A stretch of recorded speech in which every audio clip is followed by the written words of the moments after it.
Happy Sunday, everybody. I wanted to dive right in with a koan that is early in the Mumonkon. And the Mumonkon is in the traditional progression through the koans, is the first book of koans beyond the 200 in the Dharmakaya. And the Mumonkon is usually translated into English as the gateless gate. And I mean, if you wanted two words to summarize all of our practice, those are them, the gateless gate. That notion of there's a gate to pass through that is no gate. And how do you pass through a gate that is not a gate? And if it's not a gate, how is it a gate? And yet we pass through. And so this is we run into this over and over again in our Zen practice, these seeming contradictions that we resolve through Zazen and stepping outside of the thinking mind and the logical mind and penetrating deeper into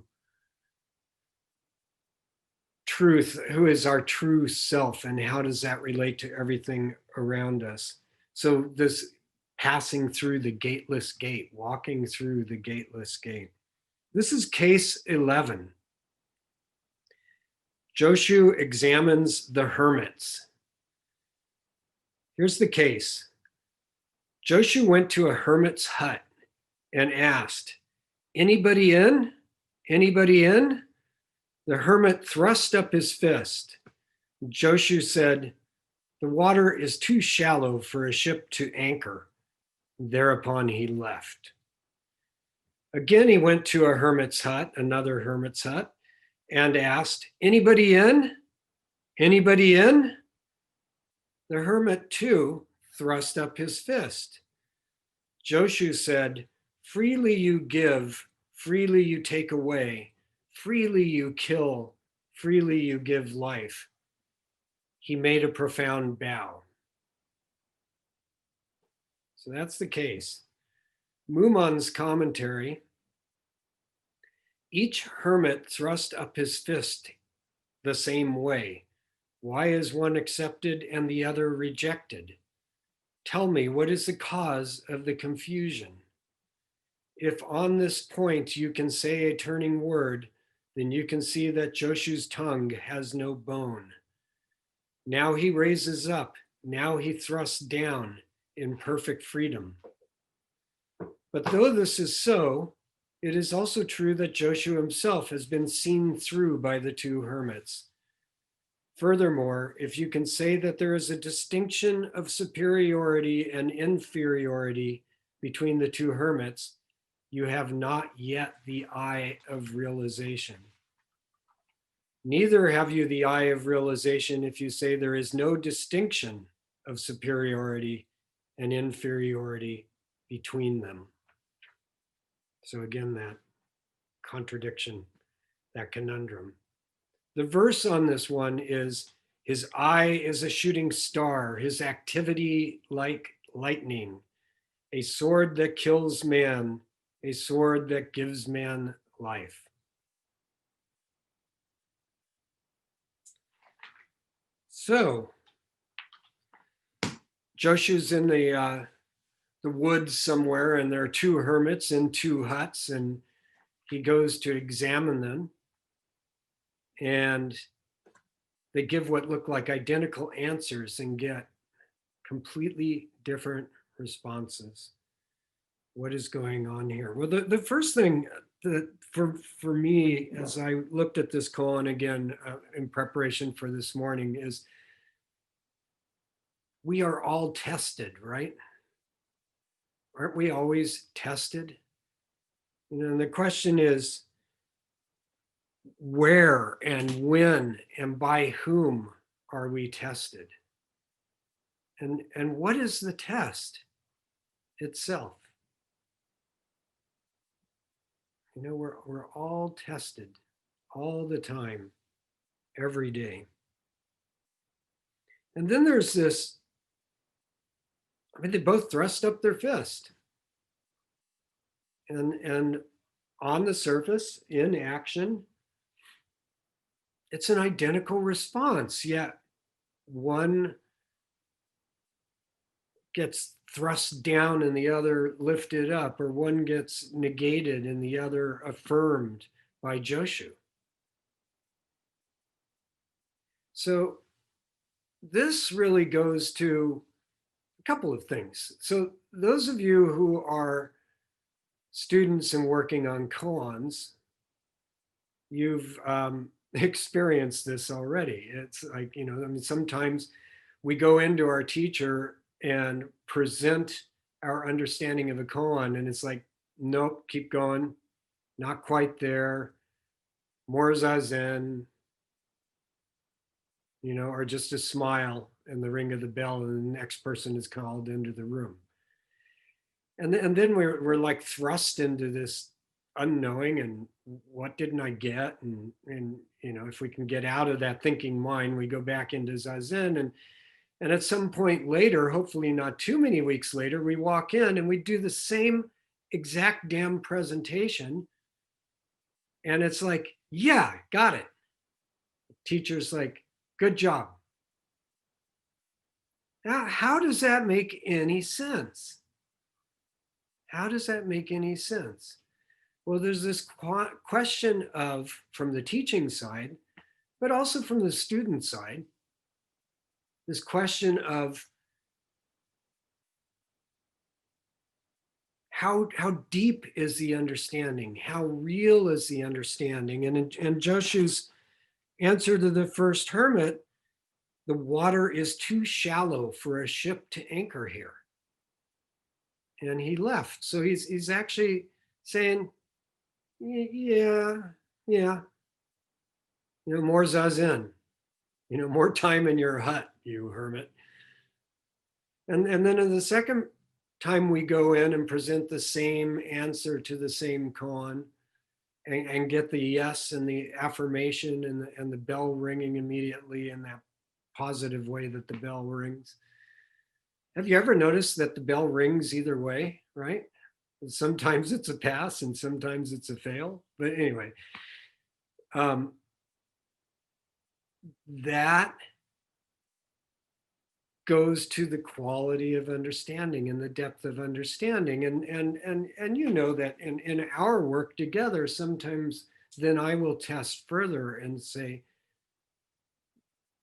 do you see the difference? Do you feel the difference? And then I'm looking for what the reaction is, right? Because was there a difference in the understanding?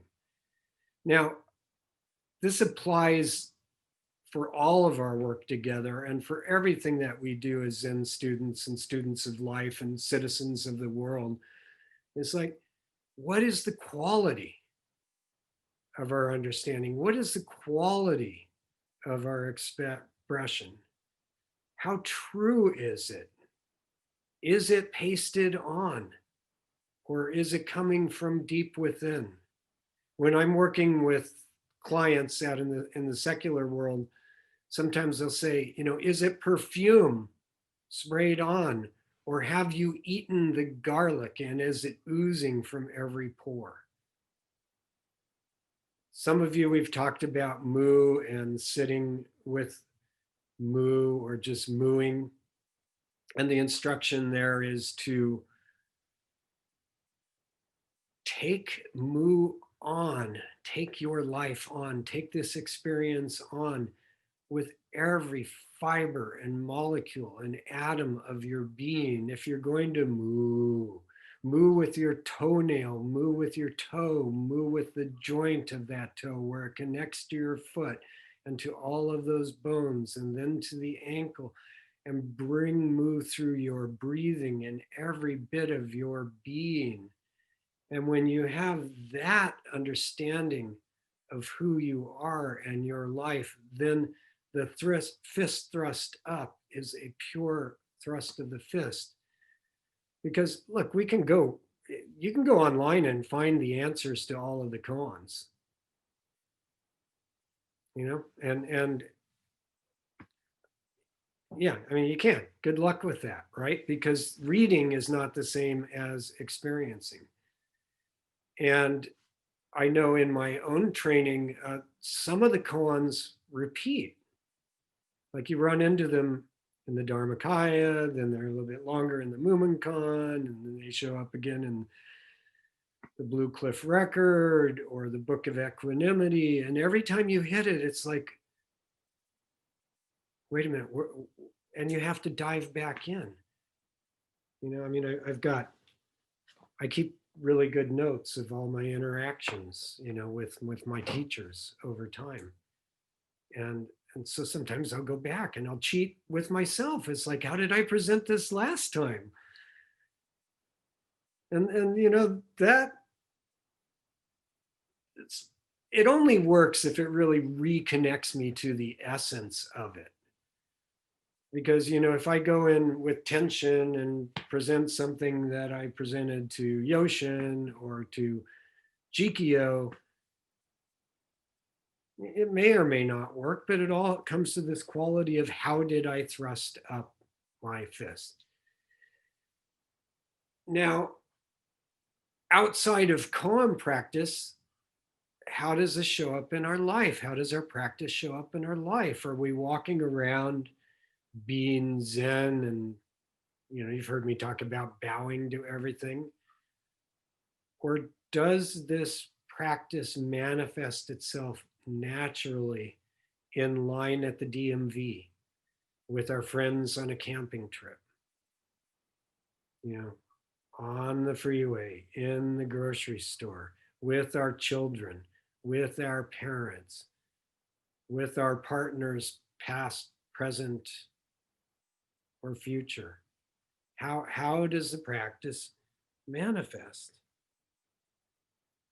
So, in the answer, Joshu's second answer, what is this killing freely, giving life?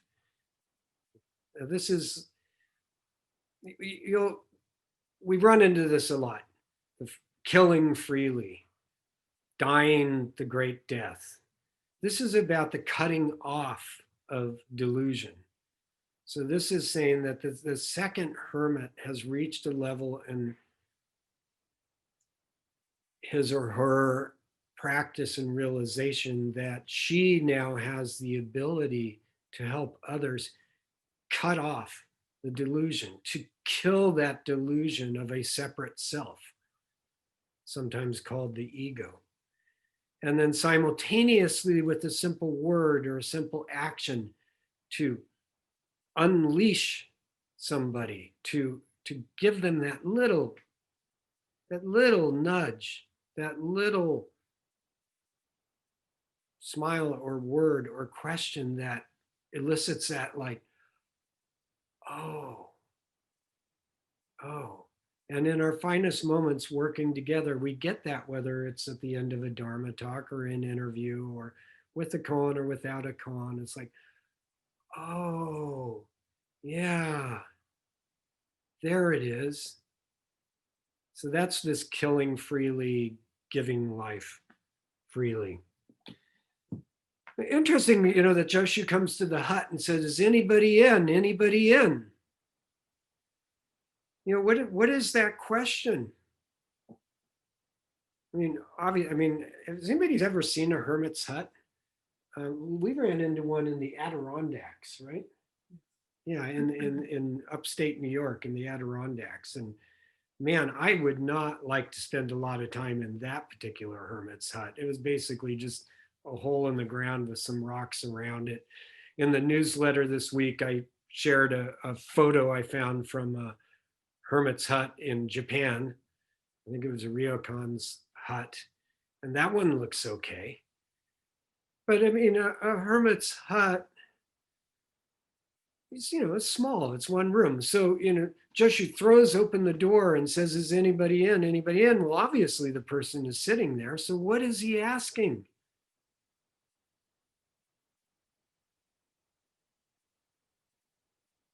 Is the master in?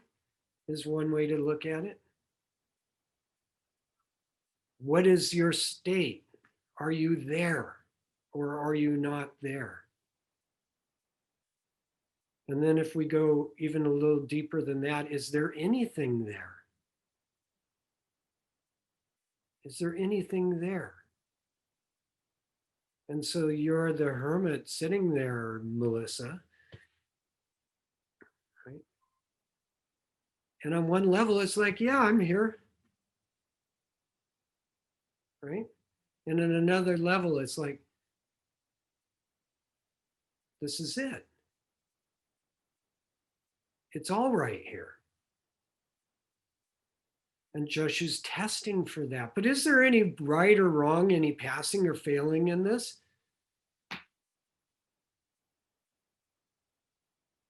You know, Tal, you and I have talked about this, right? Is there any right or wrong, passing or failing?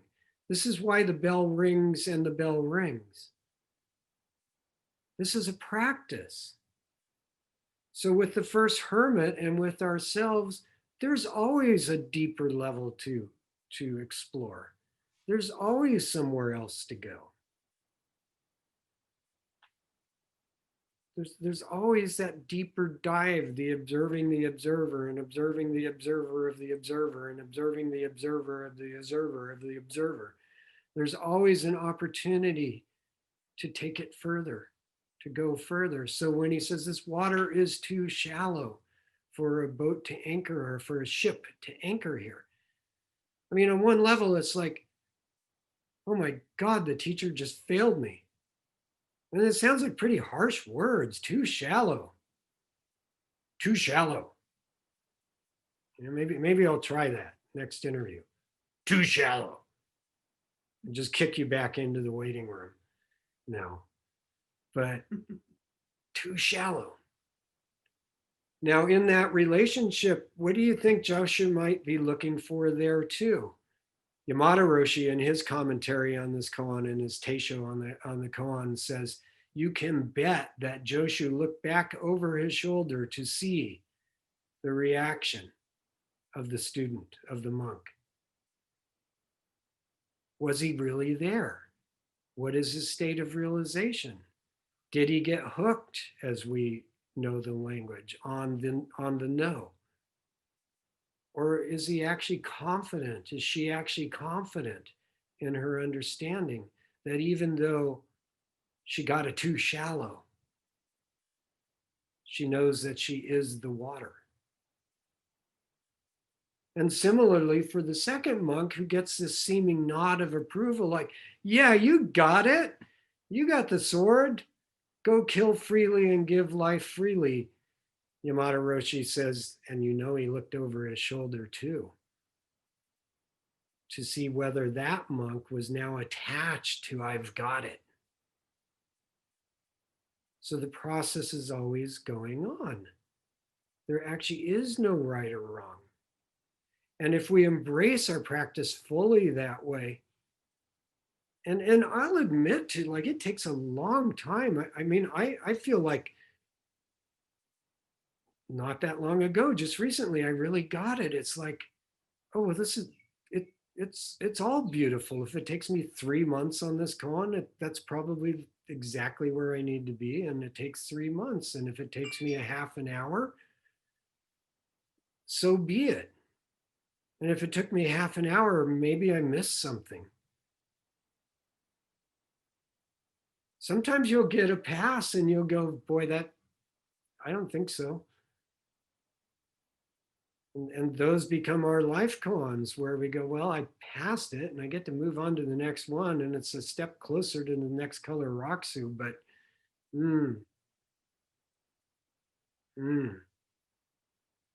So there's that question about when we are all alone. What is our practice in our hermit's hut? And what's the hut, by the way? Don't we all have a hermit's hut? What are the walls made of? And the hut is a great place to retreat to at times. You know, I had a hermit's hut for 5.5 years called a ranch in northern New Mexico. You know, and on one level, it was a great place to run away to. And hide and to practice. And on another level, the very emptiness of the hut, the very aloneness of the hut, the very vastness of that sky, there was no place to hide. So, how does the practice show up when you're on your own? Because it's also very easy to go, I am a Zen student. I and the 10,000 things are one. I have no separation. I love everyone. I have compassion for everyone. And we tend to contextualize it then as like, how do I behave when somebody cuts me off in the car? How do I behave with somebody of the opposite political party? What happens when we have an argument?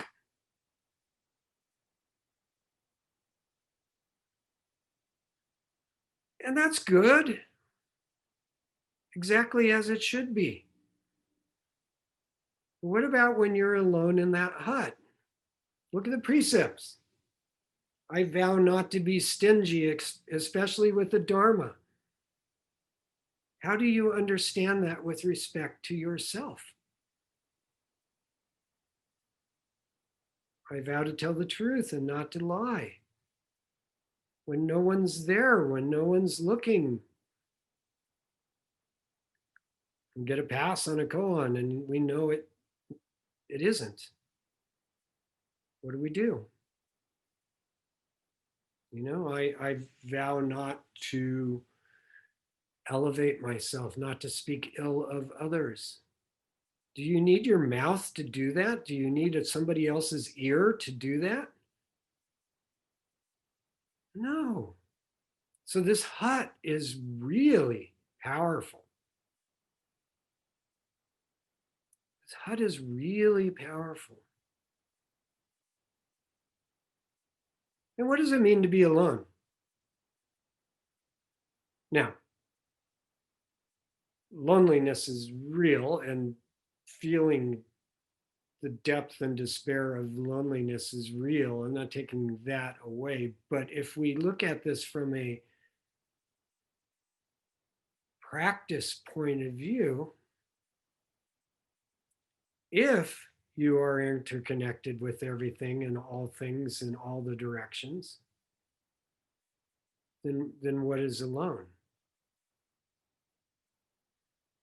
And yet, on the other hand, if I and everything are one, then I'm inherently alone with that oneness. Again, nice little Zen thing, right? I'm always alone and never alone. Because I, as my true self, as my big self, encompass everything. How could I possibly be alone?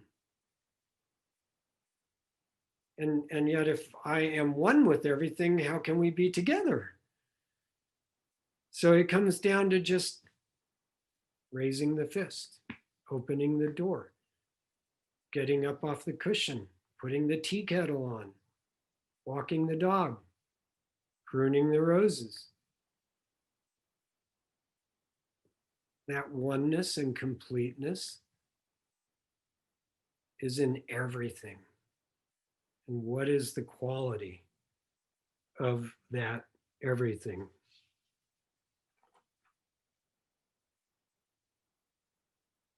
There's another koan that features Joshu that comes up a couple of times, and there's just one line in it that is a testing line for another monk, but the main case is the true way knows no.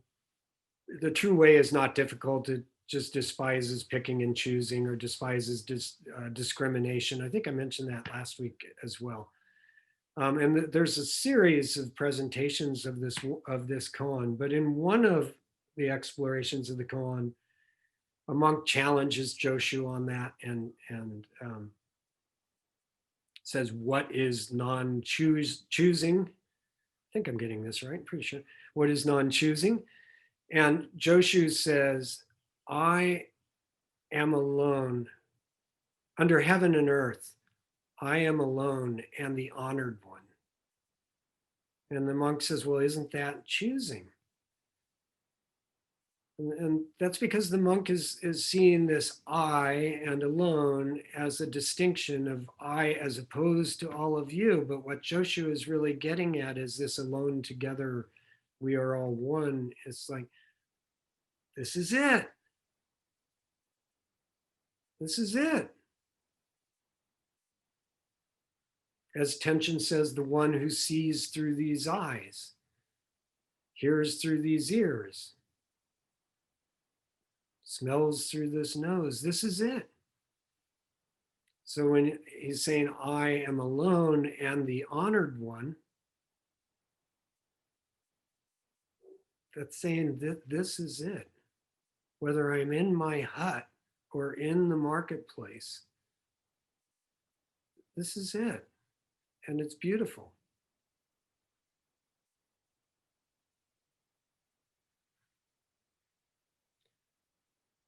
So, we're all hermits and lonely in that delusion of self as separate. And the walls fall away and the space becomes vast when we see the connection. And the hut is everything. And, I think this has some application in the time we're in. We may be facing more restrictions coming up again. As you start feeling those walls come in, when you start feeling the isolation creep in, when you start wanting that connection and the hugs, and I'd give anything just to have this whole sangha in a room right now. Just look at the walls. What are they made of? And what kind of hermit are you? Anyway, Joshu examines the hermits. Is anyone in? Is anyone in?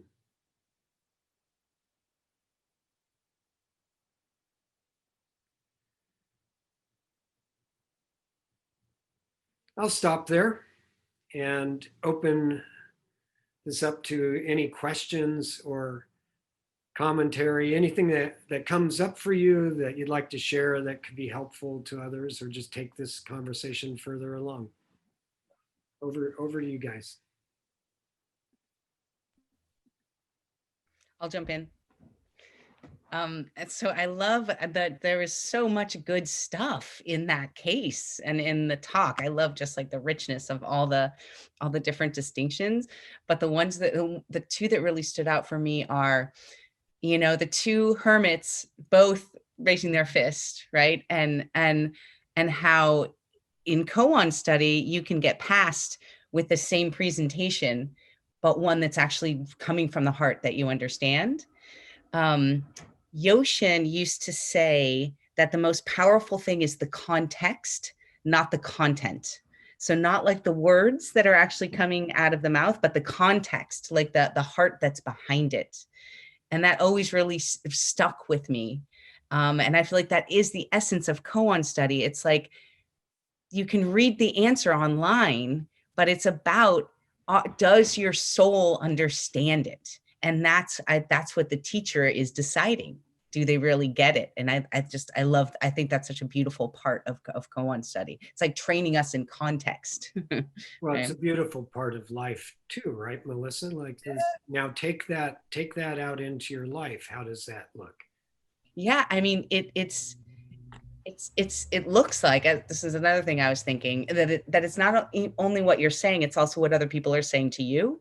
Like what it looks like is when I ask my friend how she's doing and she says fine, then I'm like, that you don't sound fine. That you have the ability to hear the context that's coming, and not just the words that people are saying.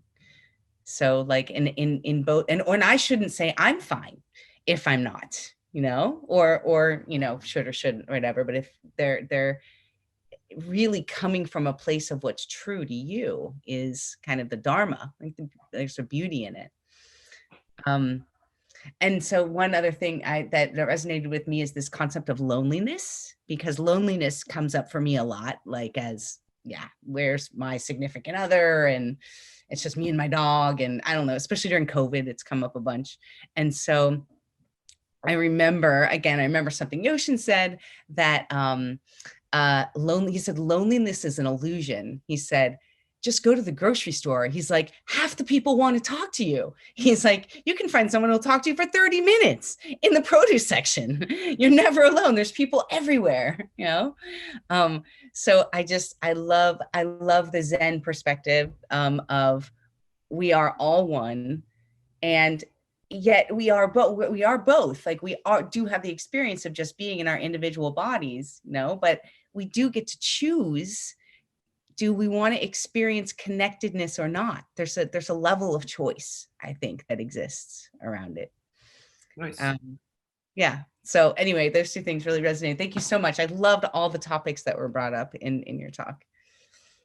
Thanks, Melissa. And thanks for adding to it.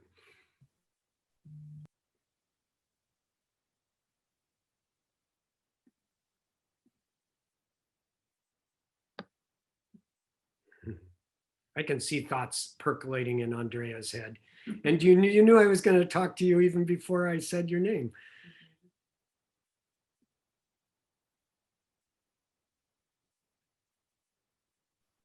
I'm gonna say, Yep. yeah, I love what Melissa just said, and I really, really enjoyed this Dharma talk. You know, it's been so interesting to kind of look at the unfolding of everything, and you hit on the buzzwords for me, things that trigger me, and since sitting, and I've shared about my depression, it's like it's really interesting, especially in these last 2 weeks in an interview and book club, to really dial in on the hut and are you in my thinking, and I've gotten really cognizant, like more aware of that, and these ideas, these ideas that I've carried all along, which are all fantasy and fiction. And then through Zazen, sitting through that and realizing that that's fiction and what is right now. Yesterday, I was filling out my ballot, and the last time I had done it, I had done with 2 friends who have passed away. So I just, all of a sudden I started to cry. Of course there was grief, but then all of a sudden I noticed my head went on this like tangent of storyline, and I could see myself like getting into that story and really going down, and I was like, wait a minute, what's right now? Well, I'm filling out my ballot. What's real right now? I'm breathing, I'm here, I'm alive, I get to go spend the day with some great people. So that's my truth right now, is I'm filling out a ballot. Grief is there, it's okay. And that's what this practice has been able to do for me. It's like to stop, what is right now, what's going on, and the whole loneliness thing. These last couple of weeks, work has been intense. I took over someone's caseload. It was a huge mess, and I really got to be the observer, Dan. Be the observer of how I'm going to respond to this. Like there was anger and resentment, and then I was like, wait a minute, this is an opportunity to be of service. Just this whole talk was the whole last 2 weeks where I got to really move out of that victim state instead of being empowered of right now, what do I get to do?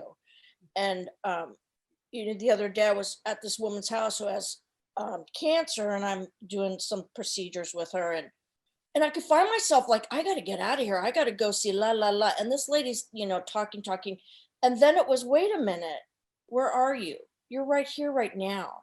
And this woman is in her house, isolated, dying of cancer, and you're given that opportunity to be that person in front of her. So it was like the practice. It's like, whoa, here I am, stop. Here's loneliness and isolation in her hut, and I get to have that opportunity. So I don't know if that was a ramble. Oh, never mind. Philip's gonna laugh at me. But I just thank this practice because it's really, it is really working, and it's really been profound for me. I've seen huge, huge steps for me. And so I'm eternally grateful for all of you because you're all my teachers. And so thank you.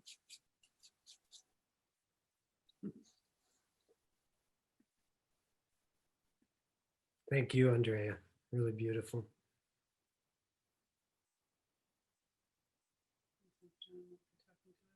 Is that John Aharoni unmuting, or are you just playing with the screen? There he is. I was just turning on my screen, but you know me, I always go in a different direction, and it's not that I disagree, but the thing that stuck with me is how some days the teacher will ring the bell and you may not deserve it. And context, I think it was Melissa who said, what about the context that the teacher is interpreting the Dharma through? And how, as a teacher, we may get a great cup of coffee and see everything is perfect. And then my dead mediocre answer might come in as, essential, beautiful Dharma and pass me on a koan that I didn't deserve. And you talked about how that becomes your life. I love that other side of the it happens no matter what piece. So I enjoyed that personally. Yeah, John, I had a teacher once. I questioned my passing, and I questioned my advancement, and he just said, "Are you questioning me?" And I was just left sitting there with that going, what do I know? Anyway, thank you, John, for sharing. I had an interesting conversation. Well, okay, I'm going tangent. I apologize. I had a kid who spoke about herself very poorly, and I didn't know the correct reaction, but I talked to one of my inner circle of coaches, and he said that he tried this approach once, and he said, whenever she'd speak to herself in that manner, don't you talk about my players that way. You do not have the, and it worked for him, and it really worked for mine too. So, seeing us all as one, it's not just my players, it's me. And it's just such a fun way to realize that you can look at the world.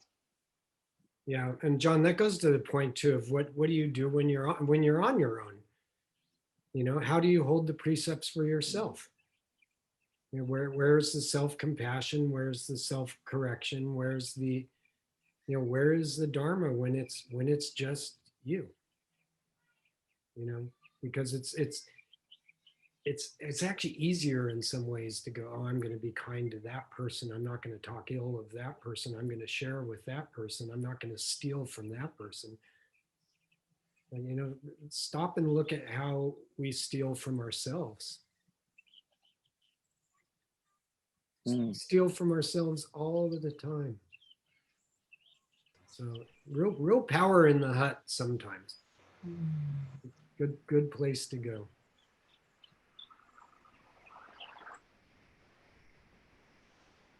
I'd like to share something.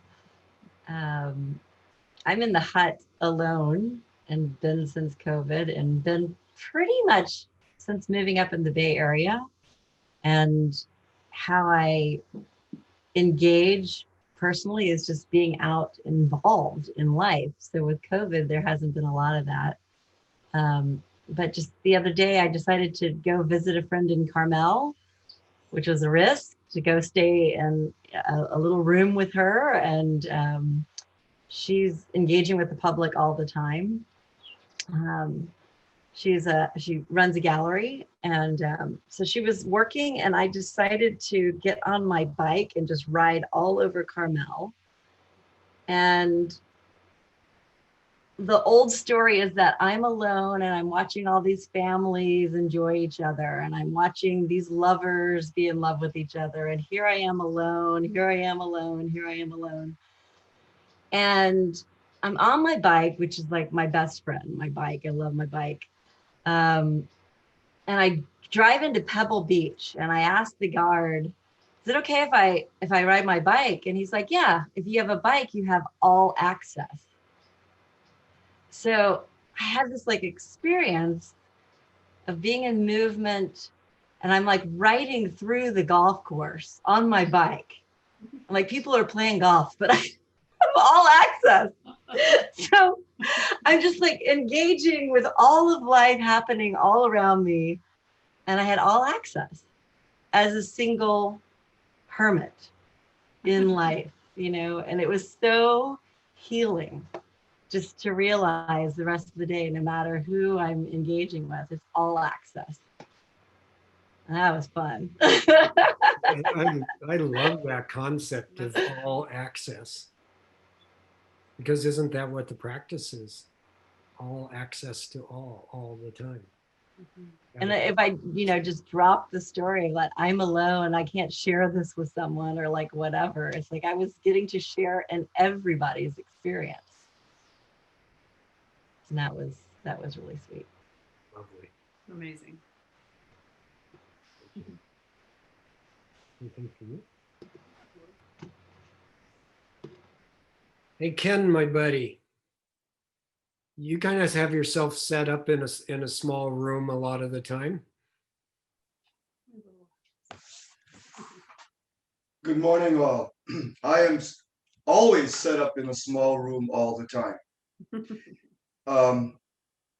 Yeah, I resonate with what everyone has said thus far regarding not only your Dharma talk and the koan of the hermits giving the same answer, and one getting a so-so and one getting a bigger so-so. I mean, in my own practice with you, Dan, and koan studies, I have wondered about the bell as well. Like, really? Really? I've been passed on this koan? And that's happened more than once. I don't know if it might have happened on every koan for all I know, but definitely the last 3 or 4 where, you know, after having sat with something for a week or 2 or 3 or 4 and then finally getting a bell, and I'm like, really? What happened? But anyway, you are right about the fact that these koans keep coming back. They really do. It's just amazing. I can't get rid of them. You know, not necessarily a specific koan, but the koans seem to resonate within the koan that I happen to be sitting on at the moment. And the last one, of course, was Seikenko's Gata on enlightenment and the thunder and all that stuff. And here's Soko talking about being right out in nature, you know, and realizing having an all access pass as opposed to just backstage pass, you know. So that's kind of cool. All access. I wish I had like a, you know, one of those passes they give you at concerts goes all access, and I wish I had one I could wear all the time. Even though I don't necessarily believe I have all access all the time. And that's the other part of being passed or not, you know. So that's what resonates with me, that all of these talks all come back really to what Soko just brought to light, you know, all access. I mean, we can just pretty much just boil it right down to that. And sometimes all access is not really what I want. And sometimes it is what I crave. So yes, here in my little hut where I live and work, I appreciate this little hut. I really do. It's become me, or I've become it. I mean, I don't quite know. But I had a client walk in yesterday afternoon, and the first thing she said upon entering my little door was, wow, the energy is so strong in here. And I thought, oh, maybe it is, maybe it isn't, but welcome. So she pierced my bubble, you know. She like got rid of the walls of my hut, and which was really amazing, you know, thinking back on that simple little statement and how I looked over my shoulder at myself reacting to what she said. So I love that whole idea of catching myself in a reaction and then catching myself looking back at my reaction and on and on and on and on, and how all that happens in a millisecond. So that is what I take away from this practice, is that it's all about milliseconds. And it's all about access and no access. And it's all about being alone and not being alone. You're right. When I walk to Ralph's, I'm not alone. I may be alone on my walk, but once I get to Ralph's, I'm not. But yes, I still am. Because I want to go get that coconut milk. Get out of my way. But I have to bid all of you a great good morning. I have to leave. I'm actually doing a Zoom class at 11, so I got to go check in with that. So thank you, Dan. I'll see you. I'll see all of you on Tuesday and Wednesday and Thursday and Sunday. All right, Ken. Aloha kakahiakan. Aloha.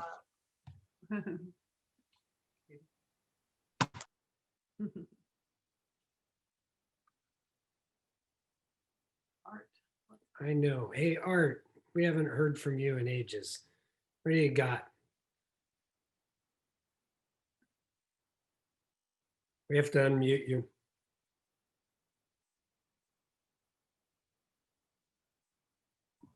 There you go. I think we all go through things like this. We all feel alone, and we all feel the world is coming down on us. And we get over it and pass on and continue.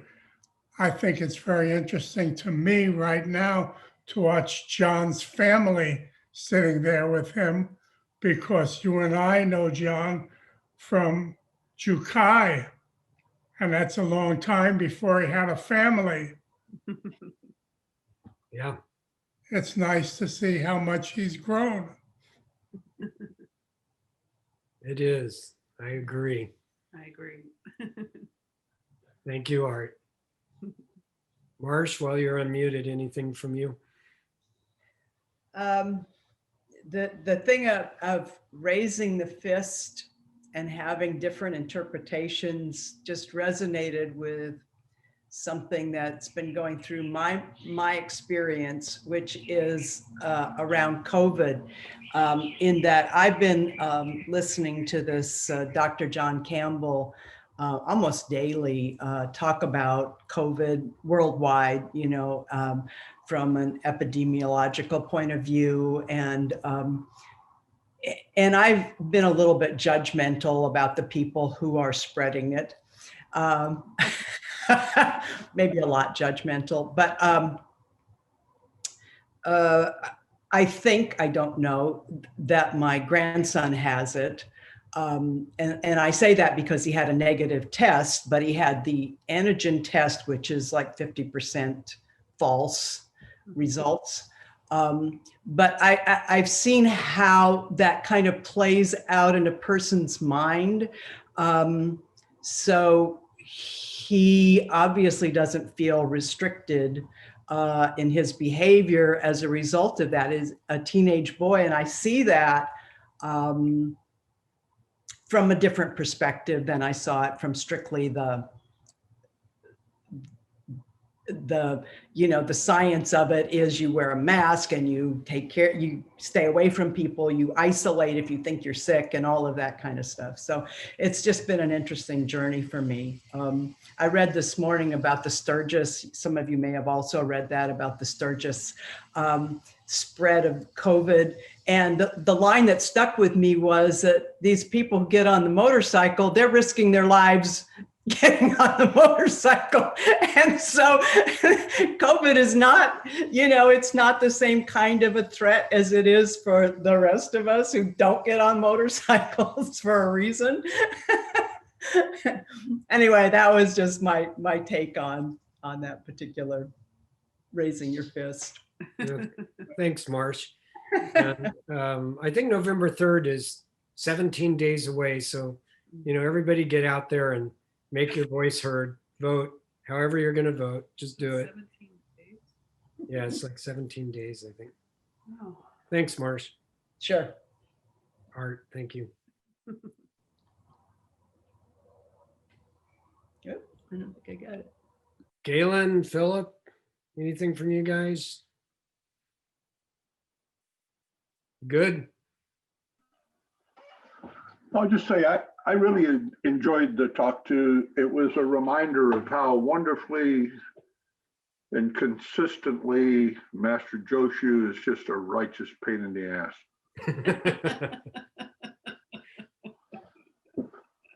Because he'll give both sides of his stories, give both sides of everything, or two sides of something that, he just waters the weeds for me over and over and over. And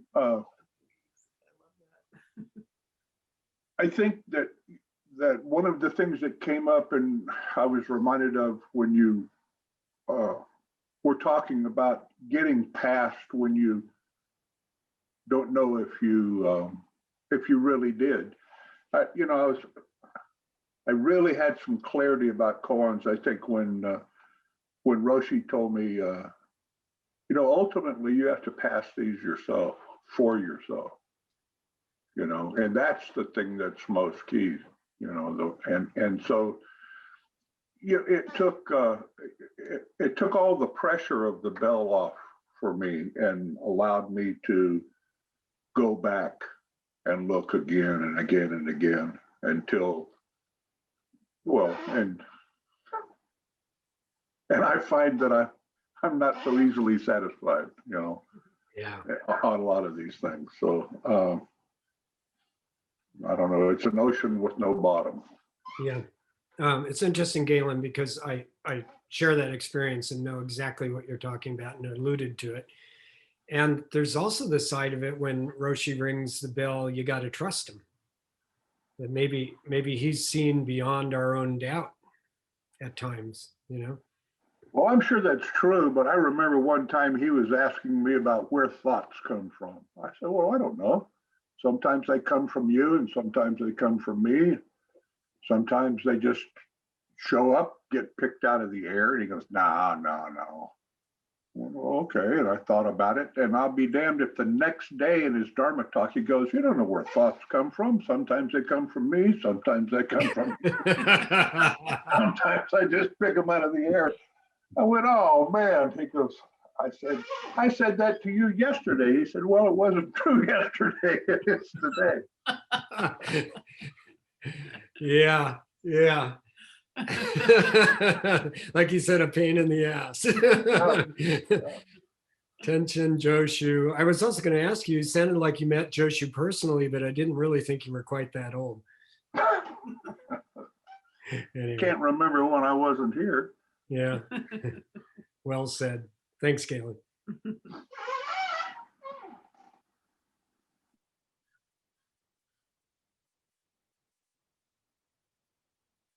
Well, It's 11 a.m. it's at 11. Shalay, Sharma, anything before we go? If we go ahead and do the vows. I just had one thing. I got all hung up. I'm still a little hung up on the idea that this water is too shallow. I don't know if it's just another piece of sort of gamey kind of playing or what it means. Yeah, I mean, it could simply, now we're all looking backwards at this, but it can be simply not quite there yet, go deeper. Okay. Said in a somewhat, or retold in a more poetic fashion. But it also, and this is time-honored tradition, and certainly happened to me many times, is the teachers just testing. Okay. There's a test, right? You know, maybe the first monk actually did pass with the fist, and Uh-huh. water is too shallow to anchor here. Is just testing Okay. testing for that doubt, because that is a very consistent practice and an important part of the practice. And as particularly in the Dharmakaya koans, there would sometimes be a series of koans that one is getting at your understanding, and then the next one seems like it's asking the same exact question, and the next one seems like it's asking the same exact question, and they're just testing questions. Okay. I understand. Yeah. Thank you. Yeah. Yeah. Okay. And there is that quality with some of these ancient teachers of just being a pain in the ass, as Galen said, you know, I mean, and there was a historical precedent, especially in the Rinzai school, of teachers hitting their students and just smacking them with a stick and stuff like that, which would be completely inappropriate now, but there is some historical context too. So sometimes what looks to us like real rudeness or abruptness will show up in these recounting of what happened, because that was the context of the time. So Okay. just another little. Yeah. That helps. Thank you. Alrighty.